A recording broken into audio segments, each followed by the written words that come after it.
ये है बहुजन संघटक प्रस्तुति। आप देख रहे हैं बहुजन संघटक।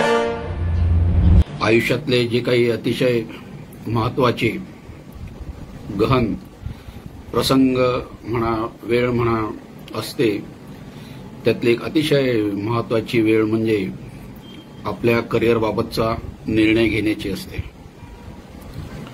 ज्याला आपण इंग्रजीत टर्निंग पॉइंट म्हणू। हा एक टर्निंग पॉइंट असतो आणि त्यामुळे याविषयीचा निर्णय घेताना मुळातच आपण खूप विचार केला पाहिजे। मुळात करिअर म्हणताना आपण करिअर या शब्दाचा अर्थ काय, ही नेमकी काय संकल्पना आहे, हा काय विषय आहे, याचा अर्थ समजून घेऊया। शब्दशः करिअर या शब्दाचा शब्दकोशातील अर्थ आहे करिअर म्हणजे पेशा, व्यवसाय किंवा जीवनाची प्रगती, असे अर्थ याचे आहेत। आणि त्यामुळे करिअर म्हणजे केवळ एखादा कोर्स करणे, एखादी नोकरी मिळवणे, व्यवसाय करणे एवढा मर्यादित अर्थ मुळातच आपण घेता कामा नये। तर करिअर ही जर जीवनाची प्रगती असेल तर प्रगती या शब्दात जशी गती आहे, म्हणजे सतत आपलं जीवन हे प्रगतिशील राहिलं पाहिजे, अशा प्रकारचं करिअर आपण निवडलं पाहिजे। आता बऱ्याचदा असं दिसतं आणि विशेषतः मध्यमवर्गीय कुटुंबांमध्ये आजही असं दिसून येतं की पूर्वी मुलांनी किंवा मुलींनी डॉक्टरच व्हावं असा आग्रह असायचा, इंजिनियरच व्हावं असा आग्रह असायचा, आणि गेल्या काही वर्षांमध्ये मात्र डॉक्टर, इंजिनियर होण्याबरोबरच तिसरा एक मोठा पर्याय समोर दिसायला लागला, तो म्हणजे शासकीय अधिकारी होणं। खरंच हे तीनच पर्याय करिअरसाठी असू शकतात का किंवा आहेत का? यशस्वी करिअर होण्यासाठी याच क्षेत्रांची निवड आपण करायला हवी का? तर मला वाटतं मुळात याचाच आपण मुळाशी जाऊन विचार करायची गरज आहे। आपल्या ज्या अंतर्प्रेरणा आहे त्याचा आपण विचार केला पाहिजे, असं मला प्रामुख्याने इथे म्हणायचं आहे। की केवळ डॉक्टर झाला की गाडी, बंगला, पैसा अडका मिळतो म्हणून डॉक्टर व्हायचं का? केवळ इंजिनियर झालं की खूप काही त्याला ग्लॅमर आहे म्हणून इंजिनियर व्हायचं का? किंवा अधिकारी झालं की मान, पान, सन्मान, प्रतिष्ठा या सगळ्या गोष्टी, सत्ता या सगळ्या गोष्टी मिळतात म्हणून अधिकारी व्हायचं का? तर कुठलंही क्षेत्र निवडताना मला वाटतं ही जी सगळी निकष आहेत हे बाह्य निकष आहेत। बऱ्याचदा आईवडिलांचा आग्रह असतो की तू अमुकच हो, तमुकच हो, मित्रमंडळींचा आग्रह असतो की हे करूया, ते करूया, सगळा एक प्रकारचा सामाजिक कौटुंबिक दबाव हा आपल्या निर्णय प्रक्रियेवरती पडत असतो।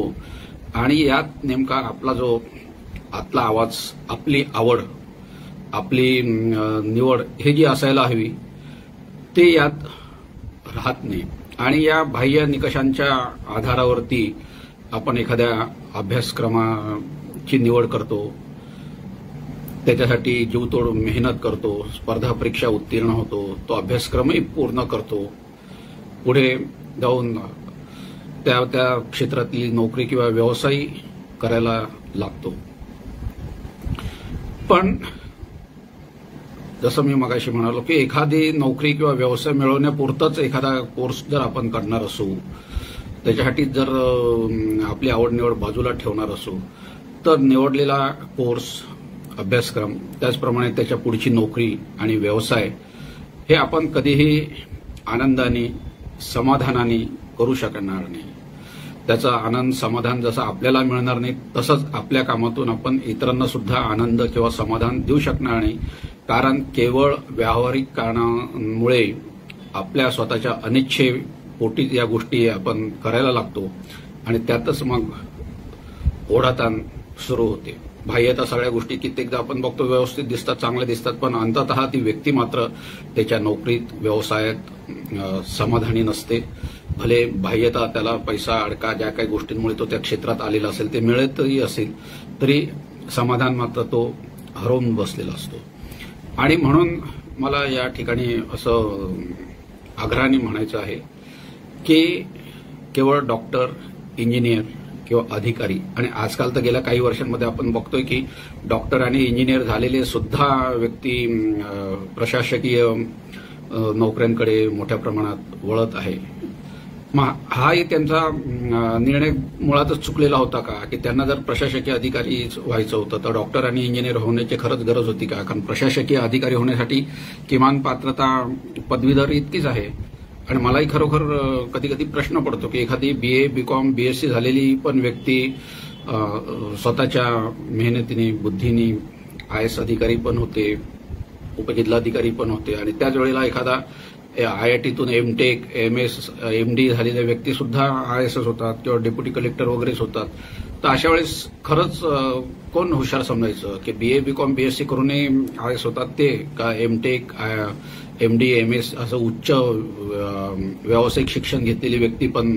कारण एकदा त्या सेवेत तुम्ही आले की सगळे समान गणले जातात. पुढच्या तुमच्या नेमणुका तुमच्या शैक्षणिक पात्रतेशी निगडीतच असतील असं काही नसतं. जे काम येईल, जिथे पदस्थापना होईल, त्या गोष्टी सगळ्या आपल्याला पार पाडाव्याच लागतात. आणि त्यामुळे मला असं परत परत म्हणायचं असतं की आपलं करिअर निवडताना जर शालेय जीवनापासूनच आपण ठरवलं की आपली आवड काय आहे, पालकांनी पण आपल्या आवडी निवडी, इच्छा, आकांक्षा, महत्वाकांक्षा मुलांवरती न लादता हे समजून घेण्याचा प्रयत्न केला की आपल्या मुलाची, मुलीची आवड काय आहे, त्याची क्षमता काय आहे, तिच्या मर्यादा सुद्धा काय आहे. शेवटी सर्वच व्यक्ती समान असू शकत नाही. सख्खे 2 भाऊ सुद्धा समान असू शकत नाही. प्रत्येक व्यक्ती ही स्वतंत्र आहे. प्रत्येक व्यक्तीचं व्यक्तिमत्व हे स्वतंत्र आहे. आणि या गोष्टी आपण लक्षात घेतल्या पाहिजे की आपण स्वतंत्र आहोत, वेगळे आहोत. त्यामुळे पहिली गोष्ट तर एक तर आपली तुलना आपण कोणाशी करता कामा नये. आई वडिलांनी सुद्धा आपापल्या मुलांची आपापसातच तुलना करता कामा नये किंवा इतर मुला मुलींसोबत तुलना करता कामा नये. त्यांची उदाहरणं आपल्या मुलांना सारखी ऐकू नयेत. अशा या सगळ्या गोष्टींमुळे त्या मुलाला करिअर निवडण्याचा पर्याय राहत नाही. आणि आईवडील म्हणतील, मित्र म्हणतील किंवा समाजात याला प्रचंड मोठी डिमांड आहे, मागणी आहे. अशा बाह्य गोष्टींमुळे करिअरचा निर्णय मोठ्या प्रमाणात चुकण्याची शक्यता असते. आणि या सगळ्या गोष्टींनी अस्वस्थ होऊन मीच असं ठरवलं की त्यावेळेस मी महाराष्ट्र शासनाच्या सेवेत होतो, मंत्रालयात माहिती संचालक होतो, आणि शासनाचा एक वेब पोर्टल आहे महान्यूज म्हणून. तर डॉक्टर, इंजिनियर आणि अधिकारी होण्यापलीकडचे कुठले पर्याय आहेत की जे आकर्षक आहेत, फार मोठ्या संधी या क्षेत्रांमध्ये उपलब्ध आहेत. यातूनच मी एकेका संस्थेची, एकेका अभ्यासक्रमाची माहिती घ्यायला लागलो. मग ती त्या महान्यूज वेब पोर्टलवरती लिहायला लागलो. पुढे ती अनेक वृत्तपत्रांमधून प्रसिद्ध होत राहिली. आणि अशा जवळपास 250 अभ्यासक्रमांवर आधारित पुढे माझं एक पुस्तकच तयार झालं, करिअरच्या नव्या दिशा. आता करिअरच्या नव्या दिशा असं मी काय म्हटलेलं आहे, त्याचं मूळ कारणच हे जे ठरलेले चाकोरीतले करिअर मी म्हणालो तसं डॉक्टर, इंजिनियर किंवा शासकीय अधिकारी. याच्या पलीकडे खरंच काही नाही आहे का? हेच 3 कोर्सेस केले तरच जीवनाची इति कर्तव्यता होणार आहे का? हे 3 कोर्सेस केले तरच आपण यशस्वी होणार आहोत का? हेच 3 कोर्सेस मुळात का करायचे जे परत परत मी सांगतो? त्याची खरंच आपल्याला आवड आहे का? नाही तर आज आपण बघतोय की डॉक्टर झाला म्हणजे MBBS जरी झाला तरी तेवढ्यावरती काही भागत नाही. त्याच्यापुढे MD, MS व्हावंच लागतं. ते होण्यासाठी सहजासहजीची प्रक्रिया नसते. MD, MS झाल्यानंतरही पुढे स्वतःचं हॉस्पिटल सुरू करणे इतपत सगळ्यांचीच ऐपत असते अशातला भाग नाही. म्हणजे परत मग नोकरीच करण्याचा पर्याय होतो. ती व्यक्ती सेटल होऊस तरच 32-34 वर्षांची होऊन जाते. त्याचप्रमाणे इंजिनियर जरी झाला, BE जरी झाला तरी पुढचे जे स्कोप्स असतात ते खूप मर्यादित असतात, कमी असतात. आणि म्हणून मग ते कमी असल्याचं लक्षात आल्यानंतर मुलं मुली MBA होतात. आणि मग BE, MBA होऊन परत कुणी बँकेत लागतं, कुणी कुठल्या अन्य वित्तीय संस्थांमध्ये लागतं, कुणी मार्केटिंगला जातं, कुणी वेगवेगळ्या ठिकाणी जातं. आणि मग इंजिनिअरिंगचं घेतलेलं जे शिक्षण असतं त्याचा पुढच्या नोकरीसाठी किंवा त्याचा नोकरीत उपयोग होईलच असं काही नसतं. आणि मुळात त्याची पण आवड असते अशातलाही भाग नसतो. अनिच्छेनेच ते BA MBA झाल्यानंतर सुद्धा कदाचित तुम्हाला बँकेत नोकरी करावी लागेल, कदाचित इतर कुठल्या संस्थांमध्ये नोकरी करावी लागेल, कारण तिथे जिथे कुठे संधी असेल ती संधी आपल्याला घ्यावी लागेल. आणि म्हणून असं न करता सुदैवाने आज आपल्या हातात एक मोठं माध्यम आलेलं आहे, ते म्हणजे सोशल मीडिया. सोशल मीडियाच्या माध्यमातून जे वेगवेगळे अभ्यासक्रम उपलब्ध आहेत त्यांची पालकांनी आणि शिक्षकांनी मुलं शाळेत असतानापासूनच माहिती करून घ्यावी हवी. आणि मुलांची आवड, मुलांची क्षमता हे पाहून ती कुठल्या क्षेत्रासाठी जास्त योग्य आहे, त्यांची आवड काय आहे. आज कदाचित खूप लोकांना अजून पण माहिती नसेल की खेळाडू होणाऱ्याला सुद्धा केंद्र सरकारच्या, राज्य सरकारच्या वेगवेगळ्या महामंडळांमध्ये नोकऱ्या राखीव ठेवलेल्या असतात. म्हणजे खेळतो तो आणि वेळ वाया घालवतो अशी जी पालकांची ओरड असते, तसं नाही आहे. खरंच एखादा खेळाडू म्हणून उत्कृष्टपणे पुढे येऊ शकत असेल तर त्याला खेळण्यासाठी प्रोत्साहन द्या.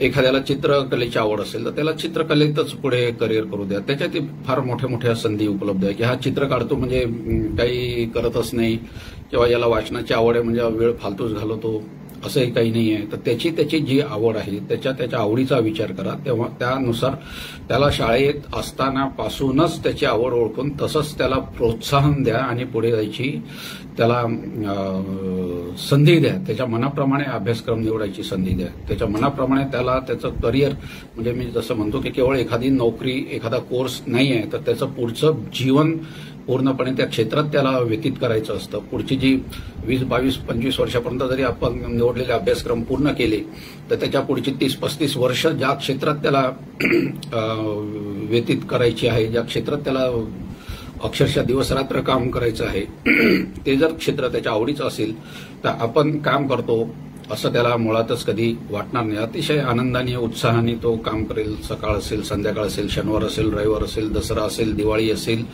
त्याला कामाचं कधी बोजा वाटणार नाही, कारण तो मुळात काम करतो असंच त्याला वाटणार नाही. आणि असं न वाटता येण्यासारखी परिस्थिती तेव्हाच असेल जेव्हा निवडलेलं करिअर, निवडलेली नोकरी, निवडलेला व्यवसाय हा आपण मनाप्रमाणे निवडलेला असो. आता बऱ्याचशा संस्था या ठिकाणी मी सांगू इच्छितो की महाराष्ट्रात आहे. संस्था महाराष्ट्रात आहेत, परंतु महाराष्ट्रातले मुलं मुली मात्र त्या संस्थेत मोठ्या प्रमाणात दिसत नाही, अशी ही वस्तुस्थिती आहे. कदाचित या संस्थांच्या जाहिराती इंग्रजीत येत असतील, कदाचित मराठी मुलं इंग्रजी पेपर कमी वाचत असतील, कदाचित या संस्थांच्या जाहिराती मराठीत यायची आवश्यकता आहे, हे या निमित्ताने लक्षात येईल की जेणेकरून राज्यातल्या मुलामुलींपर्यंत, पालकांपर्यंत, शिक्षकांपर्यंत या संस्थांची, अभ्यासक्रमांची माहिती जाईल, ओळख पटेल. आणि आजकाल तर सोशल मीडियामुळे जाहिरातींवरती खूप खर्च करायला हवा असतो, अशातलाही काही भाग राहिलेला नाही. त्यामुळे मला वाटतं बजेटचा सुद्धा प्रश्न येणार नाही. इथे मी आता मला सांगता येणाऱ्या काही संस्था सांगतो. ते म्हणजे पुणे जिल्ह्यातच 4 संस्था आहेत, भारत सरकारच्या आहेत. आणि मी ज्या संस्थांविषयी किंवा ज्या अभ्यासक्रमांविषयी आज इथे बोलणार आहे, हे सर्व अभ्यासक्रम एक तर भारत सरकारचे आहेत किंवा महाराष्ट्र शासनाचे आहेत, किंवा काही काही राज्य सरकारांनी त्यांच्या राज्यात काळाचे बदल ओळखून सुरू केलेले असे अभ्यासक्रम आहेत. उदाहरणार्थ आता पुणे जिल्ह्यातच 4 संस्था आहेत की जिथे अभ्यासक्रम करायला काहीही खर्च मुला मुलीला किंवा पालकांना येत नाही, परंतु तिथे प्रवेशासाठीची गुणवत्ता आपल्याला सिद्ध करावी लागते. या पुणे जिल्ह्यातल्या 4 महत्वाच्या संस्था म्हणजे पुण्याला आर्म फोर्सेस मेडिकल कॉलेज आहे, डिफेन्सचं. आर्म फोर्सेस मेडिकल कॉलेजमध्ये जर तुम्ही प्रवेश मिळवू शकलात तर ज्याप्रमाणे तुमचं शिक्षण निर्वेदपणे पार पडू शकतं, त्याचप्रमाणे पुढे तुम्हाला संरक्षण दलात आपोआप संधी मिळतच असते. आणि पुढे 7, 8, 10 वर्षाचं तिथलंही स्टाफ जे त्याला म्हणतात की शॉर्ट सर्व्हिस कमिशन, असं शॉर्ट सर्व्हिस कमिशन पूर्ण करून तुम्ही 30व्या 32व्या वर्षी परत दुसऱ्या करिअरसाठी तयार होत असतात. आणि इकडे इतर क्षेत्रातले मुलं मुली मात्र 30-32 वर्षाचे झाले तरी मार्गी लागलेलेच असतील, अशातला काही भाग नाही. दुसरी संस्था आहे कॉलेज ऑफ मिलिटरी इंजिनिअरिंग, ही सुद्धा पुणे जिल्ह्यातच आहे. तिसरी आणखी एक महत्वाची संस्था आहे लोणावळ्याला, ती म्हणजे नॅशनल नेव्ही अकॅडमी, राष्ट्रीय नौदल संस्था. आणि चौथी त्यातल्या त्यात माहिती असलेली म्हणजे NDA, खडकवासल्याची नॅशनल डिफेन्स अकॅडमी किंवा राष्ट्रीय संरक्षण प्रबोधिनी, या 4 संस्था महाराष्ट्रात आहेत, परंतु तिथे असलेल्या मराठी मुलांची संख्या जर आपण बघितली तर ती बोटावर मोजणे इतपतच आढळून येईल. इतर काही संस्थांची मी माहिती सांगतो की आता नवी मुंबईत भारत सरकारची एक अशीच महत्वाची संस्था आहे, ती म्हणजे national institute of fashion technology. आपल्याला फॅशन म्हटले की डोळ्यासमोर त्या कॅटवॉक करणाऱ्या फॅशनेबल मुलीच येतात, पण फॅशन काही एवढा मर्यादित शब्द नाहीये.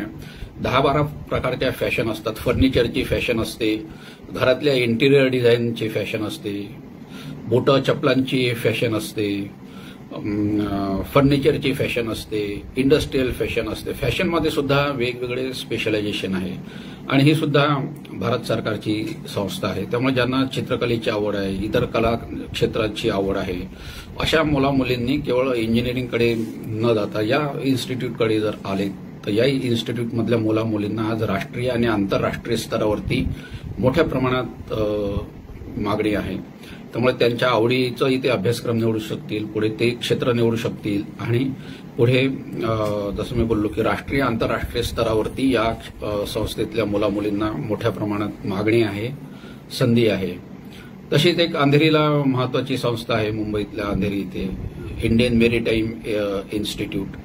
आता आजही आपल्याला कल्पना असेल की जगातला 90-95% व्यापार म्हणजे वस्तूंची ने-आण वाहतूक जी आहे ही जहाजांमार्फतच होते. ती काय विमानांनी होत नाही किंवा ती काय ट्रकनी वाहनांनी होत नाही, तर ती आजही मुख्यत्वे करून जहाजांनीच आपण बघतो. मोठमोठे कंटेनर जातात जहाजांमार्गे या देशातून त्या देशात, त्या देशातून या देशात येतील.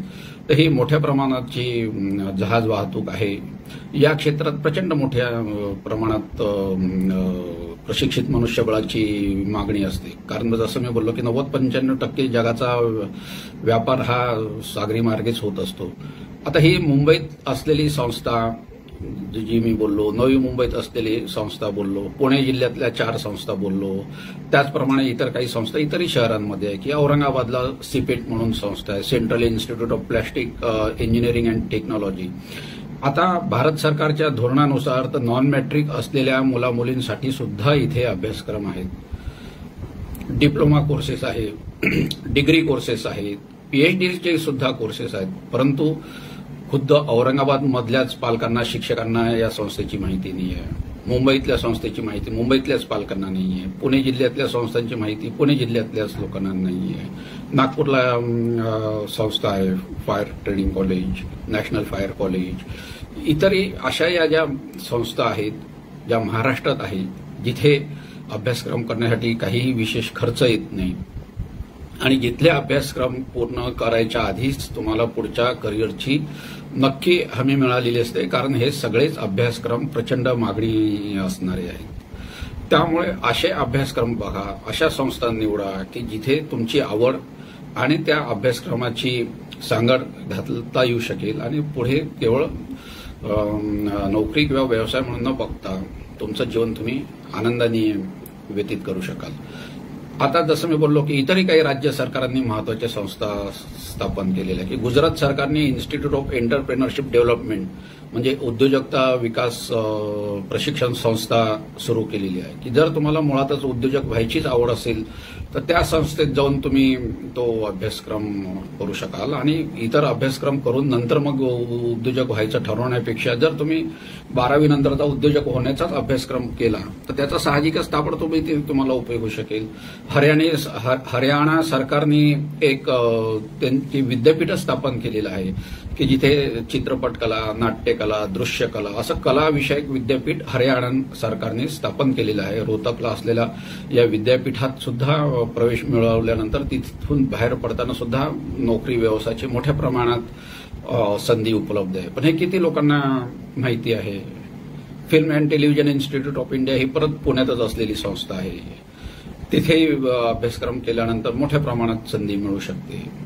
परंतु हे अभ्यासक्रम निवडण्यासाठी या संस्थांची माहिती मुळात पालकांना असणं आवश्यक आहे, शिक्षकांना, प्राध्यापकांना सुद्धा असणं आवश्यक आहे, कारण मुलांचा जास्तीत जास्त वेळ शाळेत कॉलेजमध्ये शिक्षकांसोबत प्राध्यापकांसोबत जात असतो आणि घरी पालकांसोबत जात असतो आणि त्यामुळे या मुलांपर्यंत जर हे पोहोचायचं तर आधी पालकांनी या गोष्टी समजून घ्यायला हव्या आणि त्याप्रमाणे मुलांना त्या सांगायला हवे. वेगवेगळे पर्याय जे आहेत ते त्यांच्यासमोर ठेवले पाहिजेत की हे असे वेगवेगळे अभ्यासक्रम आहेत.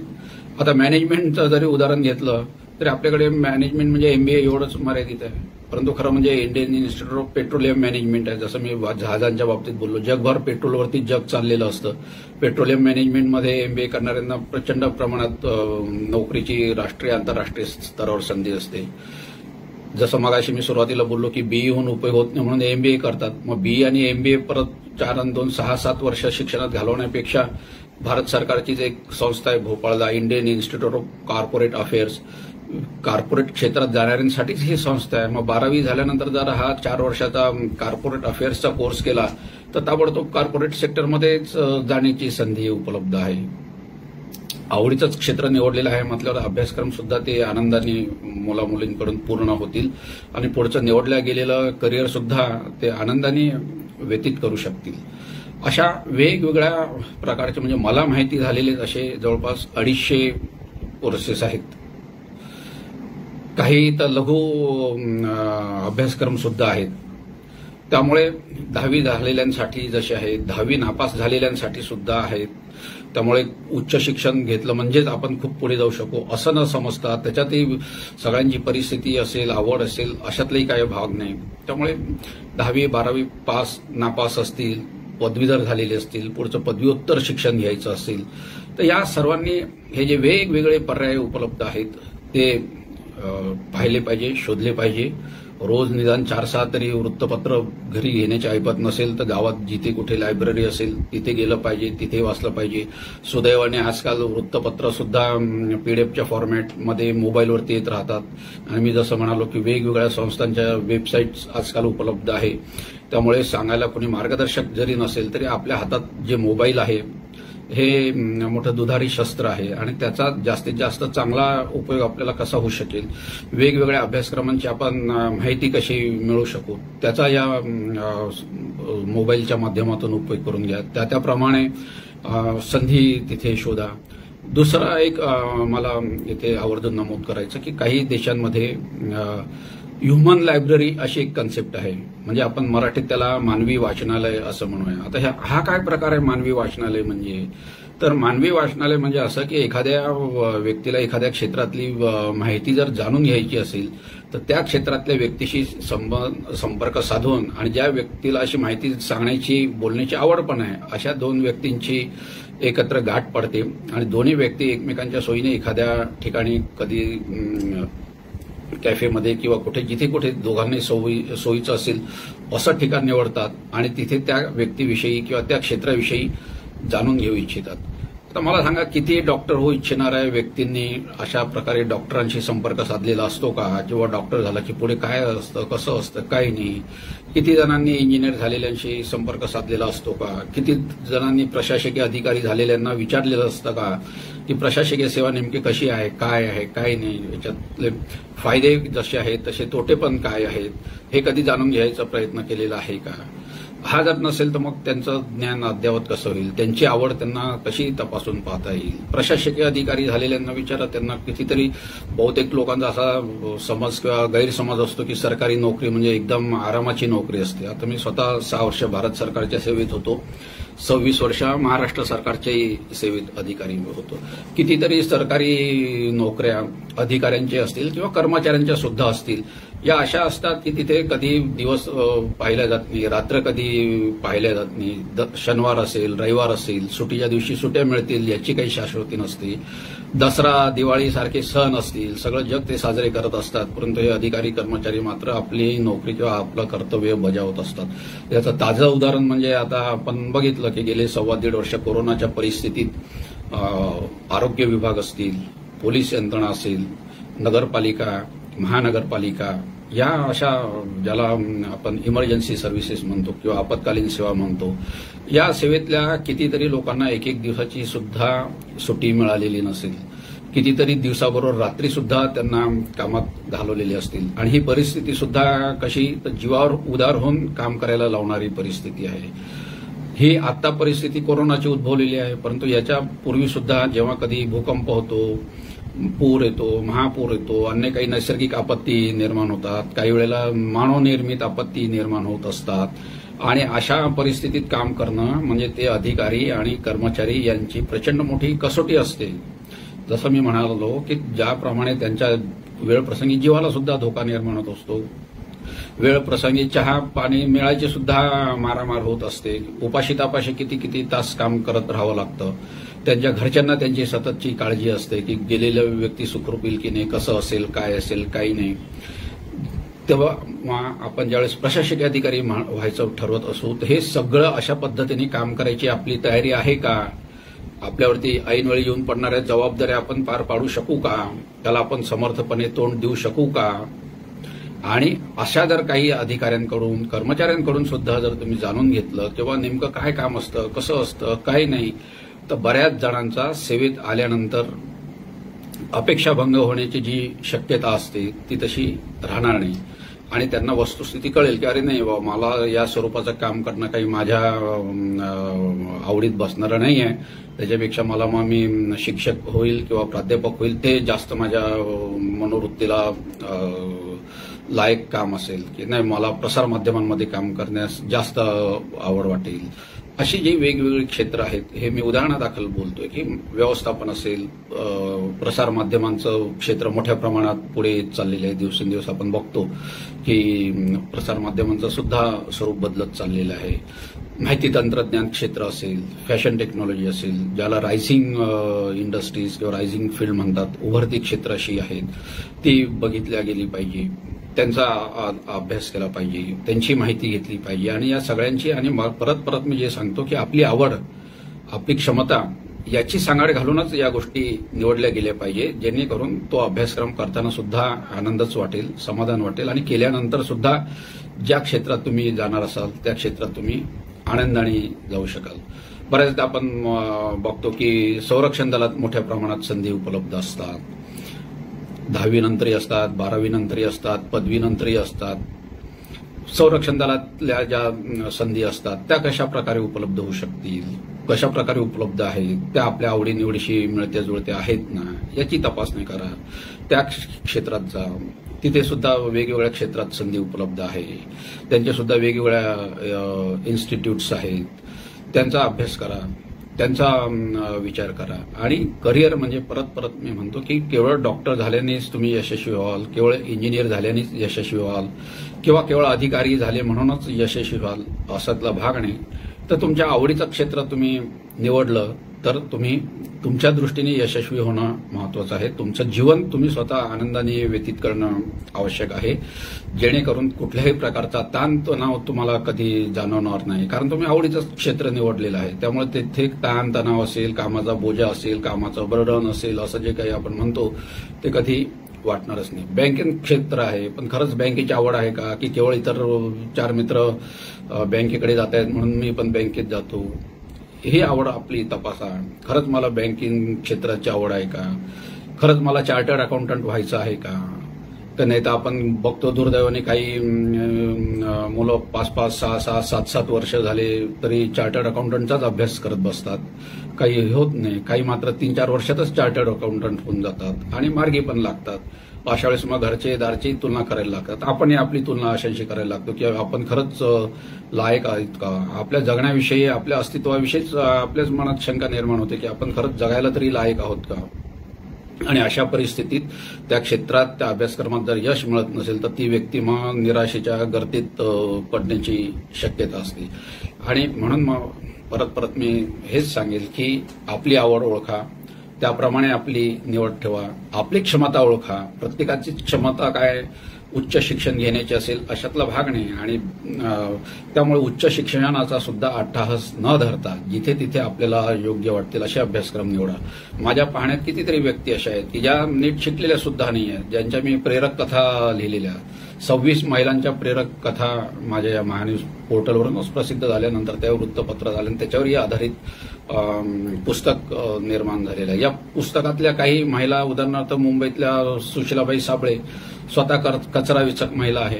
कचरा विचक महिला असूनही त्यांनी मुंबईतल्या कचरा विचक महिलांचं, मुलींचं संघटन केलं. अशा 3000 कचरा विचक मुलींचं, महिलांचं संघटन केलं आणि ज्या मुलींचा 12व्या-14व्या वर्षीच लग्न व्हायचे आणि संसाराला लागायच्या आणि परत कचराच विचत बसायच्या, त्या मुली आज डॉक्टर, इंजिनियर, नर्स, शिक्षिका व्हायला लागलेल्या आहेत. या सुशीलाबाई साबळेंना एक सोडून 5 देशांमध्ये ब्राझील, चीन, इस्रायल, थायलंड, डेन्मार्क अशा 5 देशांमधल्या आंतरराष्ट्रीय पर्यावरण परिषदांसाठी निमंत्रित केल्या गेलेल्या, ज्यांना मराठी लिहिता वाचता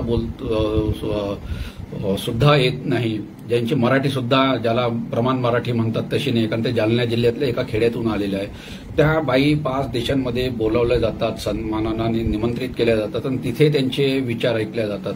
हे अशा प्रकारची संधी प्रत्येक नोकरीत आहे का? याचा अर्थ असा नाही मग मी म्हणत की तुम्ही कचरा विचक व्हा आणि तीच काम करा तरच तुम्हाला संधी मिळेल.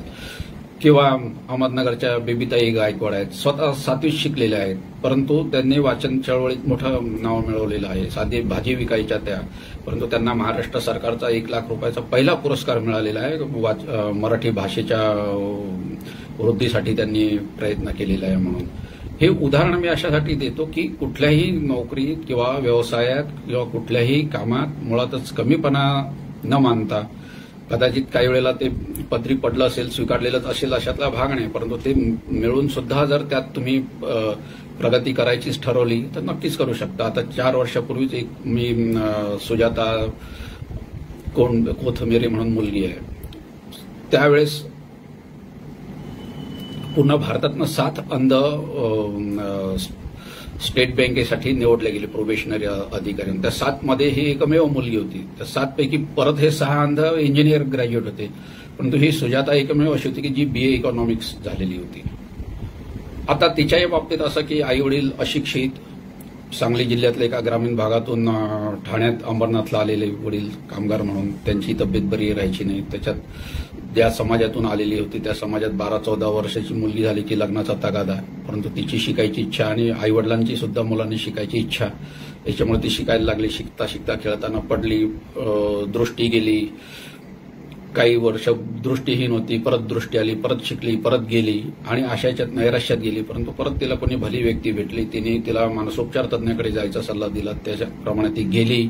त्या नैराश्यातून, ज्याला इंग्रजीत किंवा मराठीत सुद्धा आता डिप्रेशन हा शब्द प्रचलित आहे, त्या डिप्रेशनमधून बाहेर काढला, तिला तिचं अंधत्व स्वीकारायला लावलं आणि मग ती वरळीच्या नॅशनल ब्लाइंड असोसिएशनमध्ये गेली. तिथे ती संगणक शिकली.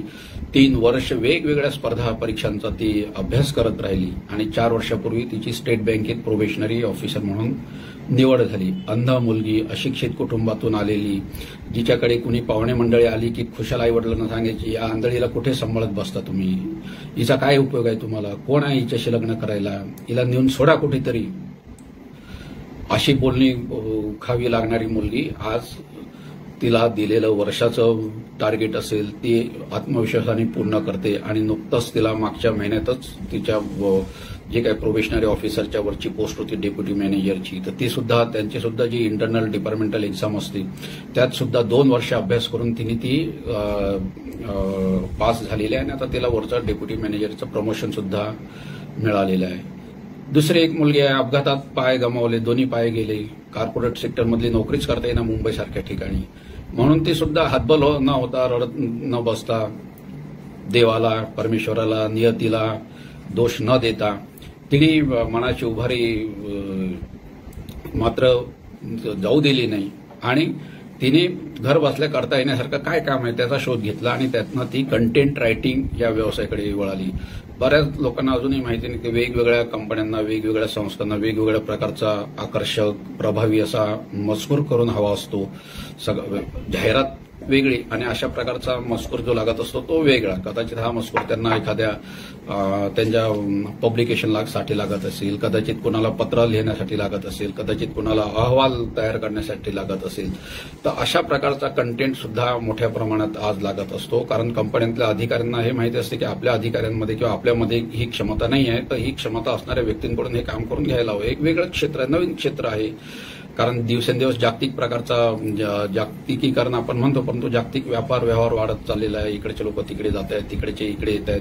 अशा प्रकारे तिने घर बसल्या कंटेंट रायटिंगचा व्यवसाय निवडला आणि आज ती एक यशस्वी कंटेंट रायटर म्हणून स्वतःकडे तर बघू शकतेच, परंतु आई वडिलांकडे सुद्धा सक्षमतेने ती बघते आणि कुटुंबाचा मोठा आधार ती आज झालेली आहे. केवळ अपघात झाला, माझे पाय गेले, आता मी काय आयुष्यात करू शकणार नाही म्हणून निराश होऊन रडत रडत आयुष्य जगण्यापेक्षा तिने त्या परिस्थितीवरती मात केली आणि नवीन क्षेत्र निवडलं, नवीन व्यवसाय निवडला. त्यामुळे आज तिला जसं आर्थिक उत्पन्नाचं साधन निर्माण झालेलं आहे, त्याचप्रमाणे तिला आता सामाजिक प्रतिष्ठा सुद्धा आपल्या नोकरीतून कामातून मिळत असते. कुटुंबाला सुद्धा एक प्रतिष्ठा मिळते, नवीन ओळख निर्माण होते आणि शेवटी तुमच्या कामामुळेच तुम्ही समाजात ओळखत असतात. त्यामुळे अशी अनेक उदाहरणं आहेत की ज्यांच्याकडे आपण पाहिलं पाहिजे की केवळ प्रतिकूल परिस्थिती आहे म्हणून रडत बसू नये. आता मागच्याच महिन्यात मी एका मुलीची यशकथा लिहिली. ही मुलगी अमरावती जिल्ह्यातल्या धामणगावची आहे, सपना नाव आहे तिचं. आई शेतात काम करते, वडील भाजी विकतात, शिक्षणाचा दोघांनी गंधण आहे. परंतु या मुलीची हुशारी तिथल्या शिक्षकांनी ओळखली, त्यांनी तिला शिकायलाही प्रवृत्त केलं. आई वडिलांना एवढी समज नक्कीच होती तिच्या सुदैवाने की त्यांनी पण तिला शिकू दिलं आणि त्यांच्या प्रथेप्रमाणे लग्नाचा तगादा आग्रह लावला नाही आणि त्या शिक्षकांनी तिला वेळोवेळी योग्य मार्गदर्शन केलं, महत्वाचं म्हणजे. आणि तिने सुद्धा ते मार्गदर्शन स्वीकारलं. त्यामुळे 10वीला खूप चांगले गुण असून सुद्धा 12वीला सुद्धा आणखी चांगले गुण मिळून सुद्धा ती पण मेडिकल किंवा इंजिनिअरिंगकडे न जाता तिच्या सरांच्या सल्ल्यानुसार तिने फार्मसीचा कोर्स निवडला. फार्मसीच्या कोर्समध्ये सुद्धा तिला खूप छान गुण मिळाले. त्या आधारावरती तिला पंजाबमधल्या संस्थेत एमफार्म करायची संधी मिळाली. तिथून एमफार्म करता करताच तिला पुढची भारत सरकारच्याच हैदराबादच्या संस्थेत पीएचडी करायची संधी मिळाली. जे अशिक्षित आईवडील असणाऱ्यांची मुलगी पीएचडीच्या वेळेस तिला जवळपास महिन्याला 50,000 रुपये, ज्याला आपण विद्यावेतन म्हणतो, ते मिळत राहिलं. आणि तो अभ्यासक्रम केल्यानंतर आज 24व्या वर्षी तिला अमेरिकेच्या विद्यापीठात प्राध्यापक म्हणून नोकरी मिळाली आणि आज तिचा महिन्याचा पगार आहे 4 लाख रुपये. आईवडील शिकलेले नाही. धामणगाव तिथली शाळा असणारच जिल्हा परिषदेची, तशा याच्यात ती शिकली, सवरली. सुदैवाने तिला मार्गदर्शक शिक्षक पण चांगले लाभले. आईवडिलांनी पण ते ऐकलं आणि तिने पण ऐकलं आणि आज ती वयाच्या 24व्या वर्षी महिन्याला 4 लाख रुपये पगार घेते. माझे एक दुसरे मित्र आहे, त्यांच्याही मुलीने असाच वेगळा अभ्यासक्रम निवडला, तो म्हणजे फॉरेन्सिक सायन्स. तिने पण मळलेली वाटणा निवडतात, तिची आवड ओळखली, त्याप्रमाणे क्षेत्र निवडलं आणि फॉरेन्सिक सायन्समध्ये बीएससी केली, फॉरेन्सिक सायन्समध्ये एमएससी केली आणि तिच्या आवडीचं तिने लेक्चररची तिला नोकरी मिळाली. अकोला जिल्ह्यातली ही अकोट तालुक्यातली मुलगी बीएससी फॉरेन्सिक सायन्स करायला मुंबईला आली. एमएससीसाठी तिची निवड गांधीनगरला झाली, तर तिथून पुढे ती गांधीनगरला एमएससी फॉरेन्सिक सायन्स करायला गेली. नोकरी मिळाली बेंगलोरला ताबडतोब. तिथे आज ती एका तिथल्या संस्थेत लेक्चरर म्हणून आनंदाने काम करते. आता याच मुलींनी मळलेली क्षेत्र जर निवडले असते, मी मेडिकलला जाते, डॉक्टर होते, मी इंजिनिअरिंगला जाते, इंजिनियर होते किंवा मी ऑफिसरच होते, तर हे शक्य झालं असतं का? कदाचित शक्य झालंही असतं. परंतु आज त्या आनंदाने जे त्यांचं क्षेत्र निवडलेलं त्याच्यात ज्या जीवातून काम करू शकतात ते करू शकले असतं का? हा विचार केला पाहिजे. आणि शेवटी ही वस्तुस्थिती आपण लक्षात घेतली पाहिजे की मेडिकलच्याही जागा मर्यादित असतात, इंजिनिअरिंगच्याही जागा मर्यादित असतात, एमपीएससी मार्फत भरल्या जाणाऱ्या अधिकाऱ्यांच्याही जागा मर्यादित असतात, यूपीएससी मार्फत भरल्या जाणाऱ्या जागा मर्यादित असतात. यूपीएससी मार्फत भरलेल्या जागा 700-800 असतील तर अर्जदारांची संख्या 7-8 लाख असते. एमपीएससी मार्फत 50-100 जागा भरणार असतील तर अर्जदारांची उमेदवारांची संख्याच 1-1.5 लाख असते. मग या कुठल्याही क्षेत्रात असणाऱ्या जागा मर्यादित असतात आणि उमेदवारांची इच्छुकांची संख्या मात्र अमर्यादित असते. तर ही अशी सांगड घातल्या जाऊ शकेल का? त्यामुळे तिथल्या गर्दीत आपणही सामील होण्यापेक्षा, त्याच्यासाठी आपलं रक्त आटवण्यापेक्षा, आपला वेळ, पैसा परिश्रम घालवण्यापेक्षा आपल्या आईवडिलांच्या वेळेचा परिश्रमाचा पैशांचा विचार करता आपल्या आवडीचं क्षेत्र निवडा. वेगवेगळे अभ्यासक्रम आहे ते पहा. आपली क्षमता काय आहे त्याचा विचार करा आणि आपली महत्वाचं म्हणजे इतरांशी तुलना करू नका. काही उदाहरणं अशी आहेत की त्या क्षेत्रातलं काही व्यावसायिक प्रशिक्षण नसताना सुद्धा ती व्यक्ती मोठ्या प्रमाणात यशस्वी होते. आमच्या वृत्तपत्रसृष्टीतलंच उदाहरण घेतलं जातं. मागच्या वर्षी ज्यांचं दुर्दैवाने निधन झालं, मुरलीधर भाऊ शिंगोटे, पत्रकारितेत पीएचडी करणाऱ्यांना सुद्धा त्यांनी उभारलं एवढं मोठं वृत्तपत्रांचं साम्राज्य उभारता आलं नाही किंवा येणार पण नाही. आज त्यांची किती वृत्तपत्र आहे. पुण्यनगरी वृत्तपत्र आहे, आपला वार्ताहर वृत्तपत्र आहे, मुंबई चौपेर हे 3 मराठी वृत्तपत्र प्रचंड खापांची आहे, यशोभूमी हिंदी वृत्तपत्र आहे, हिंद माता हे हिंदी वृत्तपत्र आहे. मुंबईत गोरखा लोकांची फार मोठी संख्या आहे हे लक्षात घेऊन त्यांनी गोरखा टाइम्स म्हणून गोरखा भाषेतलं वृत्तपत्र सुरू केलेलं आहे.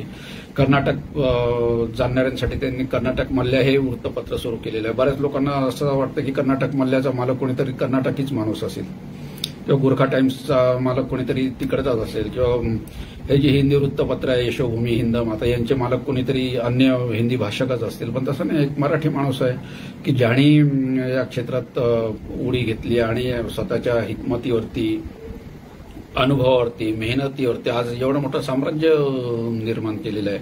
त्यामुळे या प्रसंगाने मी असंही सांगेल की ज्यांना मोठ्या प्रमाणात शिक्षणही घेता येत नाही त्यांनी सुद्धा त्यामुळे नाउमेद होण्याची गरज नाही. मध्ये आता मागच्या 1-2 महिन्यापूर्वी नागपूरचे जे ऑक्सिजन मॅन म्हणून ज्यांची मुलाखत झालेली होती, रिक्षा चालवायचे ते, परंतु आज त्यांचा केवढा मोठा प्रचंड कारभार उभा राहिलेला आहे.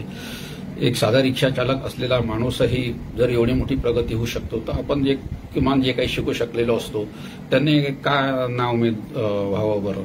अशी उदाहरणं आपल्या डोळ्यासमोर ठेवा. त्यामुळे समाजातला जो एक मोठा वर्ग असतो की जो 10वी पर्यंतही शिकू शकत नाही, 12वी पर्यंतही शिकू शकत नाही किंवा त्याच्या पुढेही जाऊ शकत नाही, तर त्यांनी सुद्धा नाउमेद होण्याची गरज नाही. तर मुळात आपली उमेद हरू देता कामा नये, आपली आवड हरू देता कामा नये, ती ओळखली पाहिजे आणि त्या जोरावरती आपलं करिअर निवडलं पाहिजे जेणेकरून आपण त्या क्षेत्रात जाऊ आणि नुसतंच क्षेत्रात जाणार नाही तर आपल्या आवडीमुळे निवडलेलं क्षेत्र असेल तर आपण सतत पुढे पुढे जात राहण्याचा प्रयत्न करत शकू. आणि या निमित्ताने मला पुन्हा विशेषतः पालकांना आवाहन करायचं आहे की आपली मुलं ही आपली संपत्ती आहे असं समजू नका. आपली मुलं ही आपलं एक्सटेन्शन आहे, म्हणजे आपलाच पुढचा भाग आहे आणि म्हणून माझ्या अपुऱ्या राहिलेल्या इच्छा आकांक्षा मी माझ्या मुलामुलीमार्फत पूर्ण करून घेईल असा आग्रह ठेवू नका की मला हे व्हायचं होतं पण ते मी होऊ शकलो नाही तर ते आता या मुलाने झालं पाहिजे, ते या मुलीने झालं पाहिजे असं समजू नका. ती निसर्गाचीच देणगी आहे. ती एक स्वतंत्र व्यक्ती आहे. आपल्या पोटी जरी जन्माला आलेली असली तरी ती आपला भाग नाही आहे, ती आपल्यापासून स्वतंत्र आहे. त्यामुळे आपली आवड, आपली इच्छा, आपली महत्वाकांक्षा ही त्याच मुलीची असेल, त्याच मुलाची असेल किंवा असावी अशी पण मुळात अपेक्षा करू नये. आजकाल आपण बघतो की छोट्या छोट्या गोष्टींनी व्यक्ती नाउमेद होतात, नाराज होतात, निराश होतात आणि आत्महत्येसारखं टोकाचं पाऊल उचलतात. आता माझेच एक प्राध्यापक मित्र आहे आणि मागे लागून त्यांनी माझी यशकथा लिहिली. कारण मी 10वीत नापास झालो होतो गणित आणि विज्ञान विषयात आणि पुढे काय आपल्याला जमणार नाही म्हणून मी शिक्षणही सोडून दिलं होतं. 2 वर्ष पडेल ते काम करत राहिलो होतो. वेळप्रसंगी वेटरचं असेल, मजुराचं असेल, जे कुठलं काम असेल ते करायचो आणि शिक्षण काय अपने बसने की बात नाही असा माझा स्वतःचाही ग्रह झाला होता. परंतु मग मी ज्यावेळेस इथे माझ्या आईचा उल्लेख करावा लागेल. तिची मात्र इच्छा होती की मी किमान पदवीधर तरी व्हावं आणि मग तिची इच्छा आणि ज्यावेळेस मी बघायला लागलो की आपल्याच बरोबरची मुलं मुली पुढे शिकतायत, पुढे जात आहेत आणि आपण मात्र असंच आयुष्यभर काम करत राहायचं का, अशा विचारांनी मग मी 35 रुपये जमा केले. काही शिक्षक खरंच चांगलेच असतात जे आपल्याला आयुष्यात घडवतात. आमचे गोरे सर होते, त्यांनी माझ्याकडून काही ट्युशनची फी न घेता माझ्याकडून गणित आणि विज्ञान विषयांचा अभ्यास करून घेतला आणि मी 2 वर्षानंतर 10वी पास झालो. मग 11वी एका कॉलेजमध्ये, 12वी FY दुसऱ्याच कॉलेजमध्ये आणि SY TY तिसऱ्याच कॉलेजमध्ये. परिस्थितीमुळे मला एका कॉलेजमधून सलग पदवी सुद्धा घेता आली नाही. ती सुद्धा घ्यायला मला 3 कॉलेज बदलत राहावं लागलं. पुढे मग ग्रॅज्युएट झाल्यानंतर मग ज्यावेळेस करिअरचा निर्णय घ्यायची वेळ आली त्यावेळेस परत प्रश्न निर्माण झाला की आताप्रमाणे त्याही 35 वर्षापूर्वी MBA नुकतं सुरू झालेलं, त्याची प्रचंड क्रेज होती. त्यामुळे मी सुद्धा MBAचा फॉर्म भरला, पर्सनल मॅनेजमेंटचा फॉर्म भरला आणि MSW आणि MCOMला तर तशी BCOMच्या पर्सेंटेजवरती ऍडमिशन मिळालीच असती. तर चारही अभ्यासक्रमांमध्ये आणि जर्नलिझमचा कोर्सला हे केलं. तर मला कॉलेजमध्ये असतानाच लक्षात आलं होतं की कारण मी वेगवेगळ्या मार्केटिंग कंपन्यांमध्ये सुद्धा काम करत होतो, परंतु माझ्या लक्षात आलं की या क्षेत्रात आपलं काही मन रमणार नाही. केवळ नफा पैसेच करत राहण्यापेक्षा आपल्याला उपजीविकेसाठी नोकरी तर करणं गरजच आहे, पण ती नोकरी करता करता समाजासाठी पण आपण काही करू शकू असं कुठलं क्षेत्र आहे का आपल्या आवडीलाही न्याय देता येईल. आणि त्यात मग मला पत्रकारितेची आवड आहे. काही पाहायला मी अक्षरशः एका दैनिकात काही मानधन मिळणार नाही या बोलीवरतीच काम केलं आणि मला खरंच लक्षात आलं की आपल्याला या क्षेत्राची खरंच आवड आहे. आणि पुढे मग मी BCOM झाल्यानंतर म्हणजे पुणे विद्यापीठाच्या जर्नलिझम कोर्सलाही निवड झाली आणि इतर कोर्सेसला झालेली निवड नाकारून मी माझ्या आवडीचा अभ्यासक्रम निवडला आणि त्याचा पुढे मला सतत आनंदच मिळत गेला. बऱ्याच लोकांना आश्चर्य वाटायचं की उशीर झाला तरी तुम्ही ऑफिसमध्ये अजून काम करत बसले अरे शनिवार रविवार, कारण मला माझं काम कधी कामच वाटलं नाही. मी 4 वर्ष पत्रकारितेत होतो, त्याच्याच पुढे मग दूरदर्शनमध्ये 6 वर्ष होतो आणि त्याच्याच पुढे आणखी व्यापक क्षेत्र मिळतं म्हणून महाराष्ट्र सरकारच्या माहिती जनसंपर्क खात्यात आलो, जिल्हा माहिती अधिकारी म्हणून आलो, नंतर निवृत्त होताना संचालक म्हणून निवृत्त झालो. हा माझा 32 आणि त्याच्या आधीचा 4 वर्षाचा 35-36 वर्षाचा कार्यकाल गेला. हा अतिशय आनंदात मी घालवला म्हणण्यापेक्षा आनंदातच गेला, कारण मी निवडलेलं क्षेत्र, मी निवडलेली नोकरी ही माझ्या आवडीप्रमाणे होती, माझ्या इच्छेनुसार होती, माझ्या कलाप्रमाणे होती. त्यामुळे मी काम केलं असं मला कधी वाटलंच नाही, जाणवलंच नाही. वेळ प्रसंगी जास्त वेळ मी कामासाठी द्यायचो, सुट्टी असेल तरी काम करायचो, घरी असलो तरी, कारण जसं मी परत सांगतो मी काम करतोय असं मला कधी वाटलंच नाही. कधी कोणाचे फोन असो, भेटण्यासाठी आलेले व्यक्ती असो, कामासाठी कधी कुठे जायची वेळ असो, या सगळ्याच गोष्टी मी सदैव आनंदाने करत आलो आणि आता सुद्धा करतो, कारण मी काम करतो असं मला मुळात वाटतच नाही. आणि त्यामुळे मी अतिशय आनंदाने लेखन असेल, वाचन असेल, व्याख्यान असतील, कार्यक्रम असतील, कार्यशाळा असतील, जास्तीत जास्त आपलं योगदान कसं राहील याचा मी सतत प्रयत्न करत असतो. आणि म्हणून परत मी पालकांना, शिक्षकांना आणि माझ्या विद्यार्थी मित्रांना आवर्जून सांगेल की केवळ समाजाचा प्रभाव, परिणाम स्वतःवरती होऊ देऊ नका. जिथे गर्दी खूप आहे, तिथे प्रचंड स्कोप आहे म्हणून तिथेच गेलं पाहिजे तरच आपण यशस्वी होऊ असं काही समजू नका. तर मुळात आपली आवड ओळखा, आपली क्षमता ओळखा, आपली इच्छा ओळखा आणि त्याप्रमाणे आपलं अभ्यासक्रम निवडा, त्याप्रमाणे नोकरी निवडा, त्याप्रमाणे व्यवसाय निवडा, जेणेकरून तुमचं पुढचं आयुष्य हे आनंदात जाईल आणि तुम्ही स्वतः आनंदी असाल तरच दुसऱ्याला सुद्धा आनंदी देऊ शकाल. दुःखी व्यक्ती असेल तर ती दुसऱ्याला दुःखच देईल, नाराज असलेली व्यक्ती असेल तर ती दुसऱ्याला नाराजीच देईल. त्यामुळे आपण सुखी असलो तर दुसऱ्यांना सुखी करू शकू, आपण आनंदी असलो तर दुसऱ्यांना आनंदी करू शकू, या गोष्टींचा विचार करा. नाही तर बऱ्याचदा आपण बघतो की काही अधिकाऱ्यांना लोक अक्षरशः डोक्यावरती घेतात, काही अधिकाऱ्यांच्या बदल्या झाल्या तरी लोक रस्त्यावरती उतरतात आणि त्या अधिकाऱ्यांच्या बदल्या होऊ नये म्हणून प्रयत्न करतात. तर काही अधिकारी असे असतात की लोक त्यांच्या तोंडाला टाळं सुद्धा फासतात. हे कशामुळे होत राहतं, याच्या मागची कारणमीमांसा काय आहे?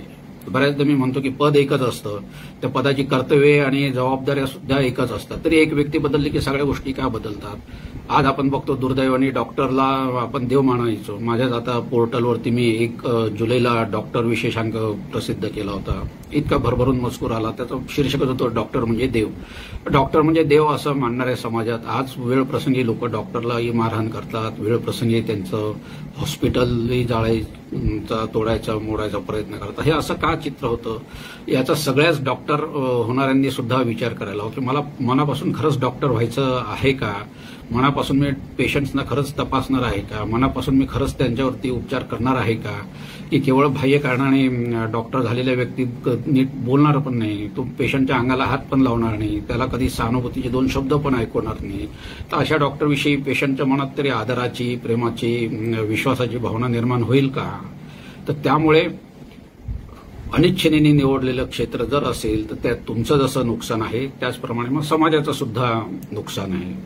भले तुमचा व्यावहारिक फायदा होईल परंतु तुमचं अंतिमतः नुकसानच होईल असं दिसेल. आजच एक लेख मी प्रसिद्ध केलेला आहे. डॉक्टर सचिन लांडगे स्वतः भूलतज्ञ आहे. लेखाचं शीर्षकच आहे डॉक्टर व्हायचं विचार करा. आणि त्यांनी नमूद केलेलं आहे की बाबा एमबीबीएस मुळात डॉक्टर व्हायचं असेल तर स्पर्धा परीक्षांची कशी तयारी करायला हवी, ती तयारी केल्यानंतर एमबीबीएस होताना कसे नाकेनऊ येतात, एमबीबीएस झाल्यानंतर मग एमडीएमएस व्हायला आणखी काय काय काय काय करावं लागतं. आणि हे सगळं झाल्यानंतरची जी परिस्थिती असते अतिशय त्यांनी वस्तुस्थिती मांडलेली आहे. अतिशय निर्भीडपणे निर्भयपणे त्यांनी लिहिलेलं आहे. मी खरंच त्यांचं अभिनंदन करतो की त्यांचा अशा गोष्टींमुळे खरोखरच डॉक्टर व्हायची इच्छा आहे. काही वडिलांच्या इच्छेने आपण डॉक्टर होतोय का, डॉक्टर झालं की गाडी बंगला मिळतो म्हणून डॉक्टर व्हायचंय, कशासाठी आपल्याला डॉक्टर व्हायचंय. जर डॉक्टर सुद्धा चांगले असले तर लोकच त्यांना आजही देवच मानतात. असेही डॉक्टर लोक आहेतच की जे मनापासूनच डॉक्टरची सेवा करण्याची संधी पाहून त्या क्षेत्रात आलेले असतात आणि त्यांना त्याप्रमाणे मान सन्मान मिळतच असतो. परंतु तुमची प्रेरणा जर तशी नसेल, अन्य प्रेरणेनेच प्रेरित होऊन जर तुम्ही त्या क्षेत्रात आलात तर तुम्ही मनापासून सेवा बजावू शकाल का, मनापासून स्वतःचं जीवन जगू शकाल का, याचा परत परत विचार करा. आणि बाह्य दडपणांना बळी पडू नका. मला परत तेच सांगायचं आहे की तुमची आवड ओळखा, तुमची क्षमता ओळखा, तुमचा कल ओळखा आणि त्याप्रमाणेच तुम्ही तुमचं करिअर निवडा. करिअरच्या नव्या दिशा या व्याख्यानात म्हणा किंवा संभाषणात म्हणा मी इथे थांबतो. जर आपल्याला कोणाला काही प्रश्न विचारायचे असतील तर आपण जरूर प्रश्न विचारू शकता. धन्यवाद.